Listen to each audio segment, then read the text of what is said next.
Hello guys, I'm back. So magluluto tayo ng sweet and sour meatballs. So first, iprito muna natin tong ating meatballs guys.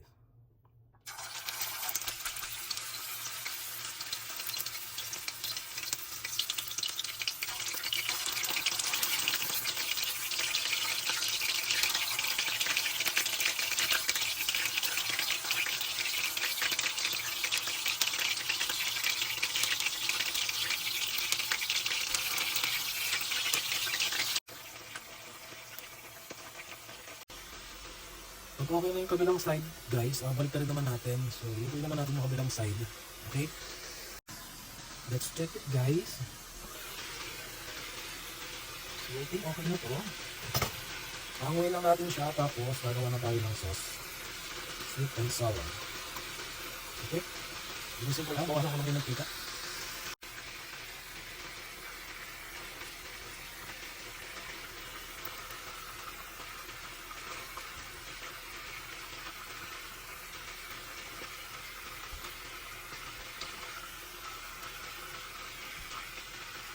So same pan guys, gigisa na tayo, maglalagay lang tayo ng bawang.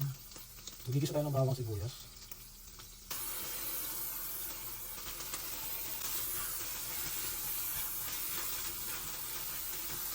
Tapos ilagay na natin ang ating hiniwang sibuyas.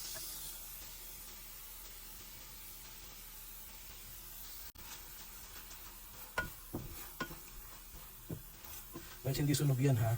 Yan yung mga nakakapit dun sa ating pan.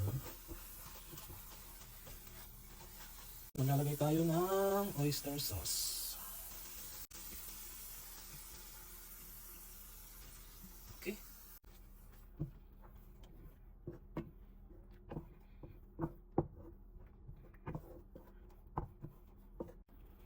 Ito guys, tomato sauce. Tomato ketchup pala.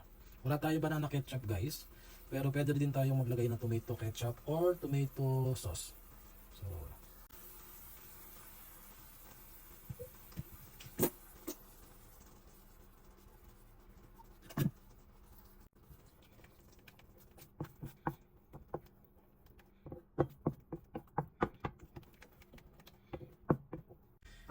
mix lang natin guys, haluin lang natin para maghalo yung ating oyster sauce at ating tomato ketchup. Tapos ilagay na natin guys yung sabaw, yung juice ng ating pineapple. Then ikakat lang natin later yung pineapple. Okay? Medyo palilitin lang natin siya, small size cut.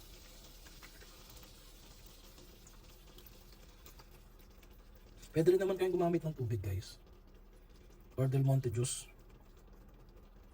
Sayang naman kung tatapon natin yung juice ng ating Del Monte pineapple. Mag-add lang tayo ng konting black pepper. Tapos maglagay rin tayo ng konting sugar. Konti lang guys. Tapos maglagay rin tayo ng beef cubes. Isa lang. Okay. Tapos isunod na natin yung ating mga... Hindi ko na pinakita kung paano ko siya i-cut. Guys, depende na sa inyo kung paano nyo siya hiwain. Yung iba, nilalagyan pa ng design, pabilog yung carrots. Ako, iniwa ko lang siya ng pahaba, manipis. Tapos yung ating yellow bell pepper na hiniwa din natin ng pahaba. Guys, madali na lang itong maluto.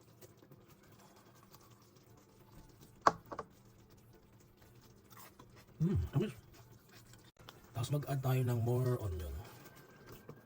Hiniwa ko lang siya ng paganyan guys.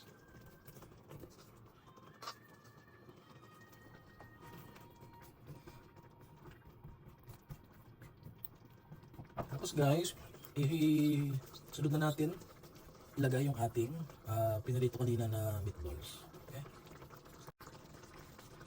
So malinis naman yung kamay ko guys, kamayin ko na para mabilis tayo.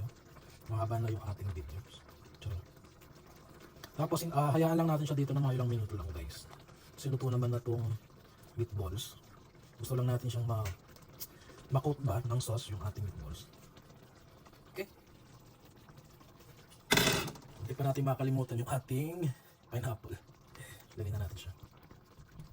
Yan. Okay. And for our final touch, as always, alam mo na guys, maglagay lang tayo ng onion leeks on top. There you have it. So there you go guys. Our final closer looks. Wow.